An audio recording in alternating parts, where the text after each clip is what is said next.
ரொம்ப நாளா கழிச்சு அப்புறமா இப்போ வந்து மழை வந்துருக்கு. ஸோ நான் ஃபர்ஸ்ட் தக்ஷிதா விடுங்க. ஓகே இன்னும் முன்னாடி இல்லை அங்கே போய் வச்சுட்டு வந்தா இப்படியே இப்படி வரும்ல, நல்லா இருக்கும். இன்னும் போகணும், வெயிட் பண்ணு.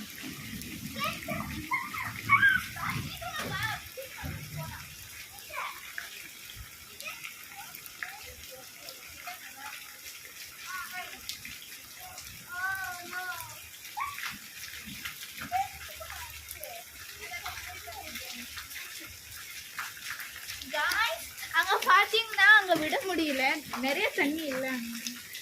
எங்க இருக்கு? ஓகே அங்க விட்டுருக்கா. போகுது गाइस, அப்படி இப்படி போகுது. Oh my God.